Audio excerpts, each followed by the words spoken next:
23 नवंबर को इथियोपिया में एक भयानक वोल्केनिक एक्सप्लोजन हुआ। लगभग 12,000 साल की रिकॉर्डेड हिस्ट्री में पहली बार यह हाईली गूबी नाम का ज्वालामुखी फट गया। ये धमाका इतनी तेजी से, इतने अचानक से हुआ कि किलोमीटर दूर खड़े लोगों ने कहा कि उन्हें ऐसा लगा कि कोई बॉम्ब फट गया हो। इससे करीब 50,000 फीट ऊंचा ऐश क्लाउड निकला। ये राख का बादल इतना बड़ा था कि ये बड़ी ही आसानी से स्पेस से दिख रहा था। नक्शे में देखो, हवा के जरिए ये राख का बादल पहले ओमान और यमन के देश में गया और फिर धीरे धीरे पाकिस्तान और इंडिया तक पहुंच गया।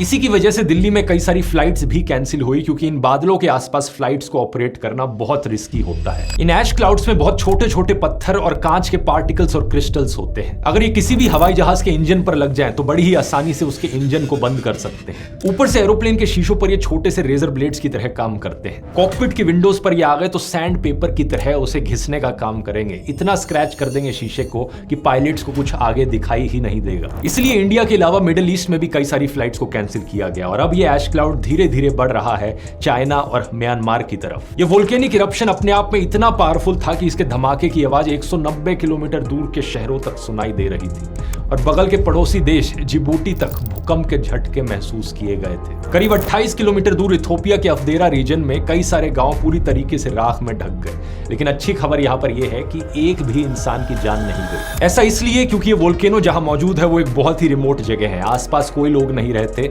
इनफैक्ट इस एरिया को दुनिया की हॉटेस्ट प्लेस माना जाता है धरती पर। इस जगह का नाम है दानाकिल डिप्रेशन। ये पूरा एरिया नक्शे पर देखिए सी लेवल के नीचे आता है। यहाँ का तापमान अक्सर 50-55 डिग्री क्रॉस कर जाता है। बारिश लगभग ना के बराबर होती है और ये जियोलॉजिस्ट और टूरिस्ट के लिए बहुत ही दिलचस्प एरिया है। जियोलॉजिस्ट के लिए इंटरेस्टिंग इसलिए है क्योंकि ये बहुत ही जियोलॉजिकली एक्टिव रीजन है।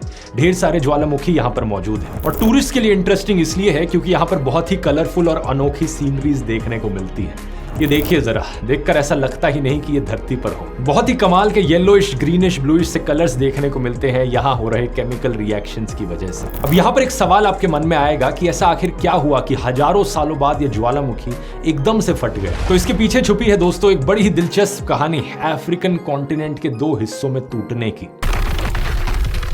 सही सुना आपने, ये वोल्केनो जहां मौजूद है वहां पर टेक्टोनिक प्लेट्स शिफ्ट हो रही हैं और अफ्रीका का कॉन्टिनेंट टूटकर 2 हिस्सों में धीरे धीरे बट रहा है। असल में कई मिलियंस ऑफ ईयर्स पहले की बात है जब सारे कॉन्टिनेंट्स एक हुआ करते थे। इसे पैंजिया कहा जाता था। आपको याद होगा, स्कूल में पढ़ा था इसके बारे में। ये पैंजिया का सुपर कॉन्टिनेंट धीरे धीरे टाइम के साथ साथ अलग अलग टुकड़ों में बटा और वहां से हमारे आज के कॉन्टिनेंट्स बने। अफ्रीका के रीजन पर अगर स्पेसिफिकली फोकस करोगे तो एक टाइम पर अफ्रीकन टेक्टोनिक प्लेट और अरेबियन टेक्टोनिक प्लेट एक हुआ करती थी, लेकिन जब ये धीरे धीरे अलग हुई तो इनके बीच जगह बनी और वहां पर आया रेड सी और गल्फ ऑफ ईडन। अब हो क्या रहा है दोस्तों, क्योंकि ये टेक्टोनिक प्लेट्स हमेशा मूव करती रहती हैं, अब धीरे धीरे अफ्रीकन प्लेट भी 2 हिस्सों में टूट रही है, नूबियन प्लेट और सोमालियन प्लेट में। इथियोपिया का ये वाला रीजन जहां पर ये हाईली गुबी ज्वालामुखी मौजूद है, यहां पर 3 प्लेट्स एक साथ मिलती हैं, नूबियन, सोमालियन और अरेबियन टेक्टोनिक प्लेट्स। अब यहाँ पर ये तीनों प्लेट्स धीरे धीरे एक दूसरे से दूर होती जा रही हैं और जमीन 3 हिस्सों में टूट रही है। इस जगह को अफार रिफ्ट कहा जाता है, लेकिन ये रिफ्ट अपने आप में एक बड़ी ईस्ट अफ्रीकन रिफ्ट का हिस्सा है। अफ्रीकन कॉन्टिनेंट में यहाँ से साउथ की तरफ देखोगे तो एक पूरी लाइन सी बन रही है, करीब 6000 किलोमीटर लंबी लाइन जो रेड सी से होते हुए इथियोपिया, कीनिया, टांजानिया, मालवी और मोजाम्बिक तक जा रही है। यही वो लाइन है दोस्तों जिस जगह से अफ्रीकन कॉन्टिनेंट के टूटकर 2 हिस्से होंगे आने वाले समय में। अब यहाँ पर जब मैं आने वाले समय की बात कर रहा हूं तो जियोलॉजिकल टाइम स्केल की बात हो रही है, तो इंसानों के पर्सपेक्टिव से फिर भी बहुत लंबा समय है। ये पूरा बंटवारा होने में साइंटिस्ट का मानना है 5 से 10 मिलियन ईयर्स का समय लग सकता है, क्योंकि ये दोनों कॉन्टिनेंटल प्लेट्स एक दूसरे से धीरे धीरे दूर जा रही हैं 2 से 5 सेंटीमीटर पर ईयर के रेट से।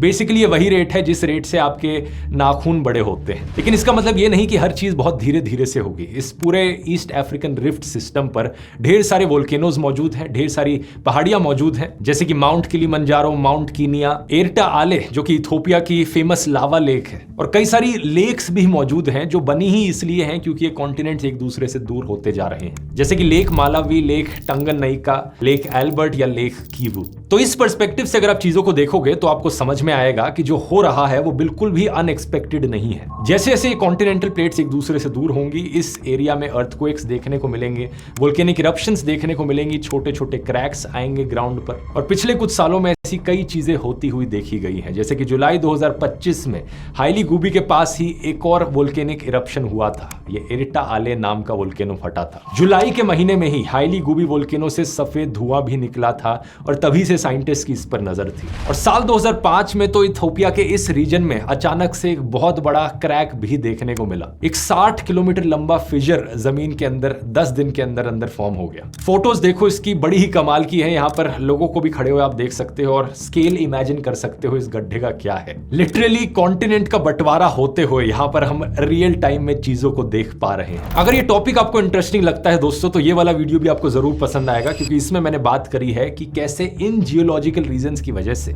जापान दुनिया का सबसे डेंजरस देश है। इन्हीं टेक्टोनिक प्लेट्स की मूवमेंट्स की वजह से जापान में सबसे ज्यादा वोल्केनोज और सुनामीज देखने को मिलते हैं। यहां क्लिक करके देख सकते हो।